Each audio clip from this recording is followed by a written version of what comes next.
Okay, guys, so we are beginning our study on complex numbers. So, everything that you have known up until now, we have stopped and we've kind of written no solution anytime that we get a negative underneath our radical. Well, that stops today. So, starting today, we go into the world of unicorns and butterflies and rainbows, and we start to talk about what's called complex numbers, which includes imaginary numbers. Okay, so our essential question for today: what is a complex number, and how on earth do we work with them?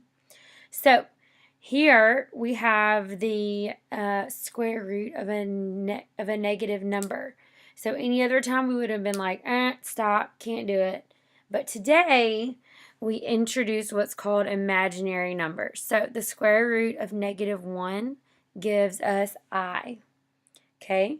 So I squared is then the square root of -1 times the square root of -1. And when we multiply those two together, we just get -1. So I squared is -1. So let me tell you what a complex number is. It is a number that can be written in the form a plus bi, where a is the real portion and bi is the imaginary portion. So the real portion obviously is not going to have the I with it. The real portion comes first, followed by the imaginary portion. So let's break some of these down. Let's look at number 1. We have the square root of -64. So to complete this, we just kind of separate it. We say that means -1 times the square root of 64, not 6. So the square root of -1 is I.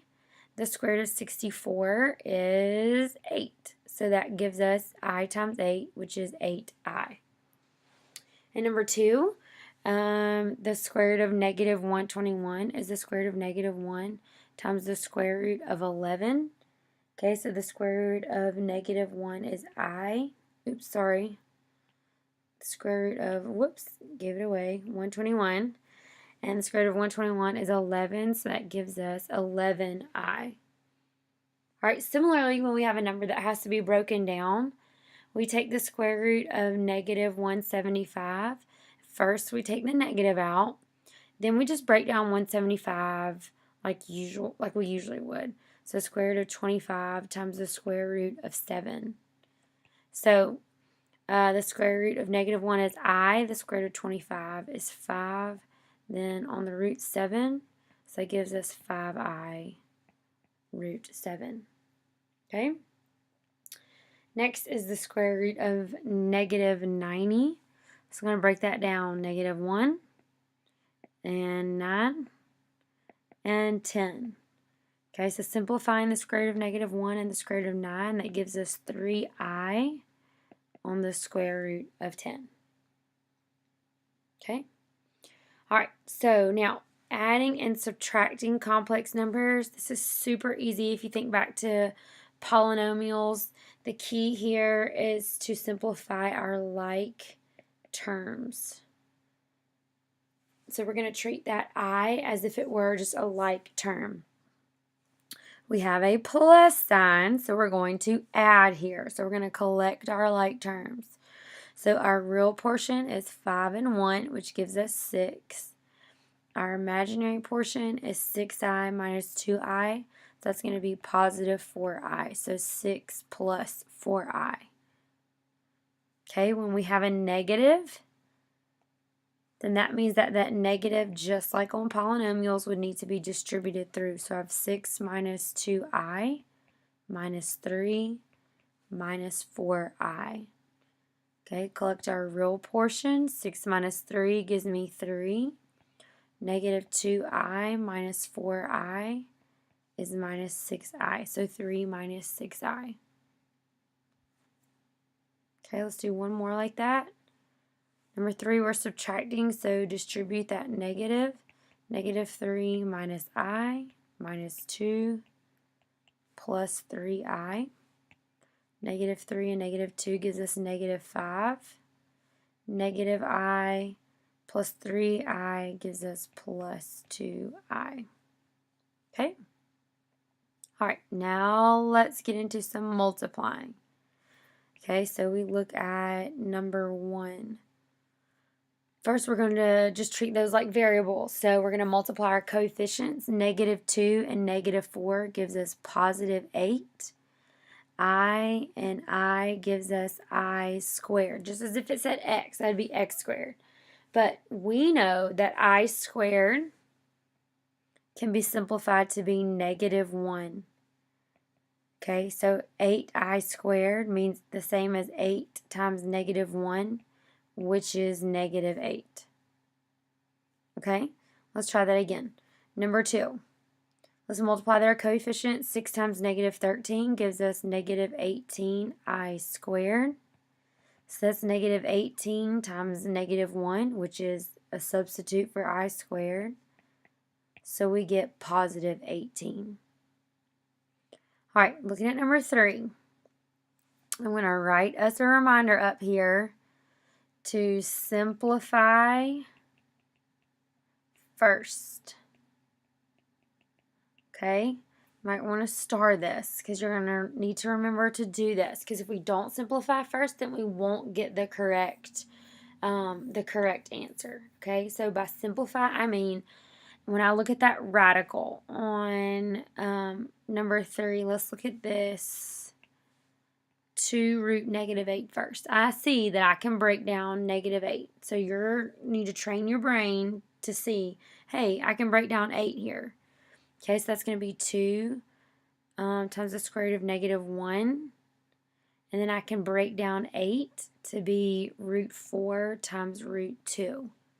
Okay?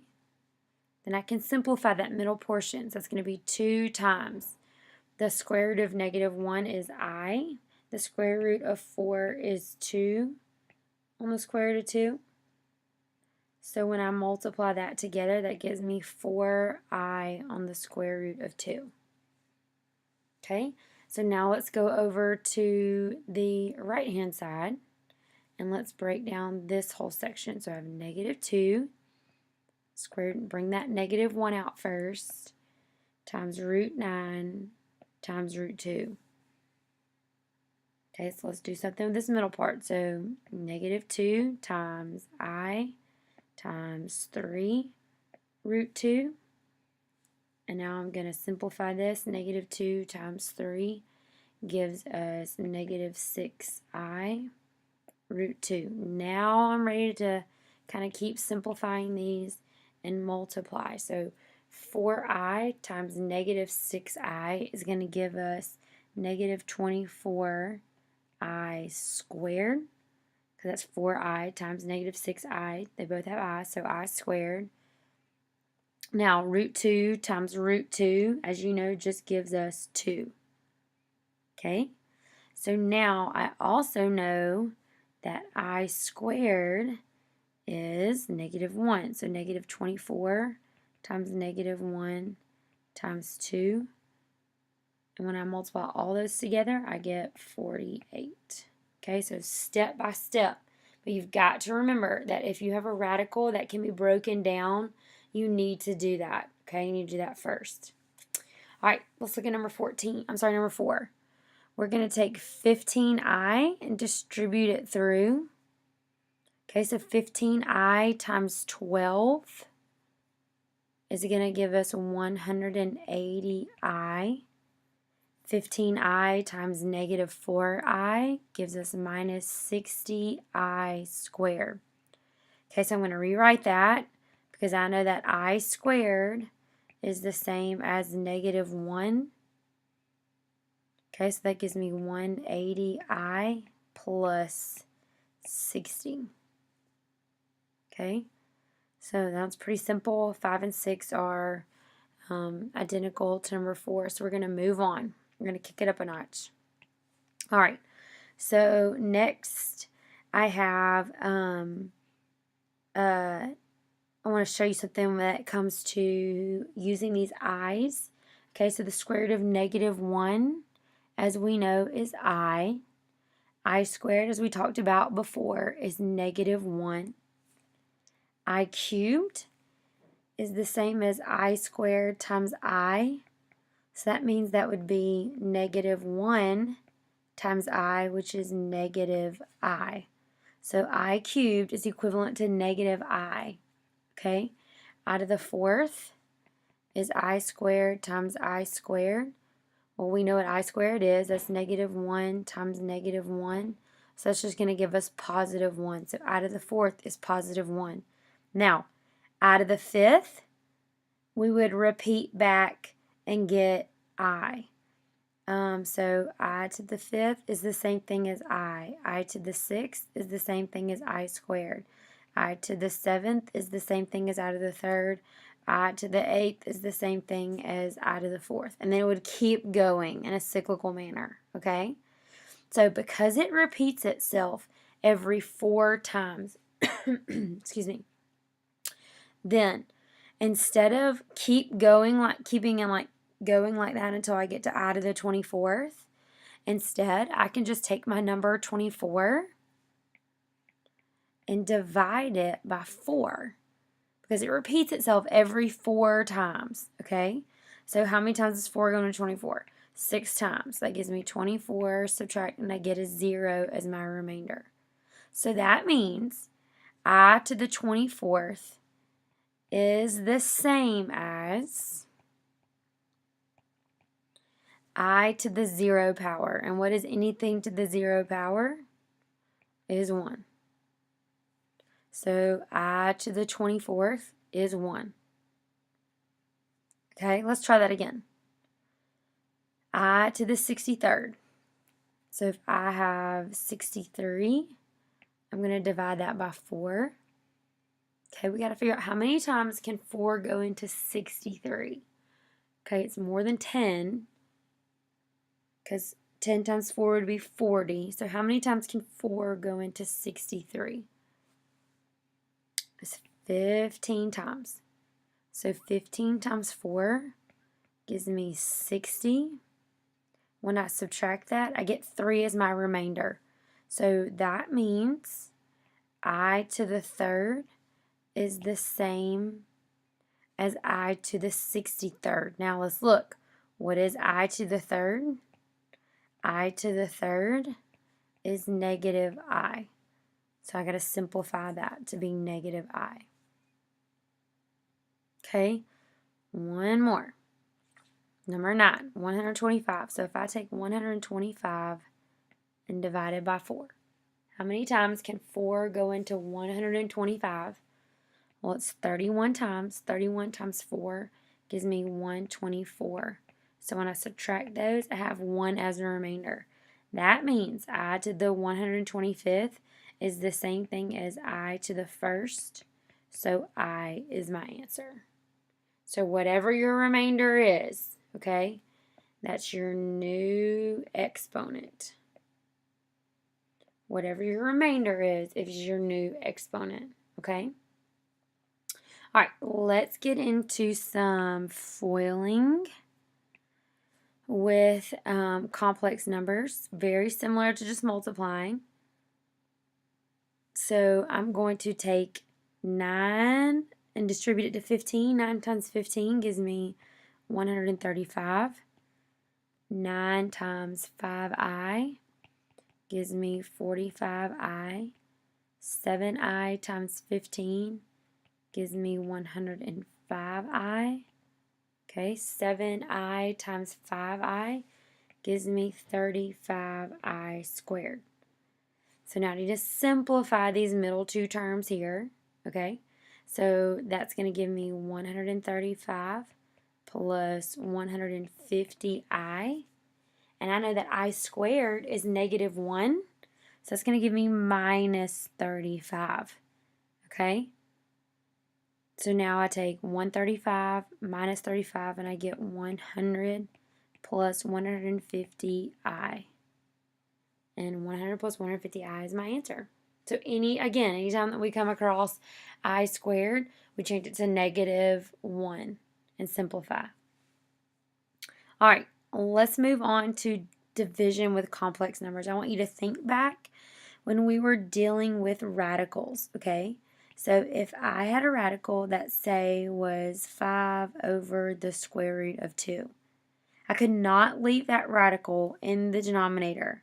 So what did I have to do? I had to multiply the top and bottom by root 2. And that gave me 5 root 2 over 2.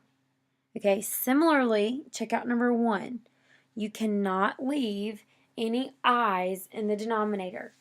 Okay, so we kind of have to rationalize them out. So I'm going to multiply by only what we can't have in the denominator. Okay, and number 1, we cannot have this I. So I'm going to multiply the top and the bottom by I. So in the denominator, okay, that gives me 3I times I is 3I squared. In the numerator, I'm going to multiply and kind of distribute that I through the numerator. So I times 6 gives me 6I. I times negative 5I is minus 5I squared. And now we're just going to clean that up a little bit and change that those I squareds. Okay, so then I get 6I plus 5. Okay, I squared. It's going to be negative 1 times that minus 5, so it's going to be plus 5. And in the bottom, that's going to give me negative 3. Okay, and don't forget about your ugly heart. Okay, can all of these simplify by the same number? No, they can't. So that's my answer.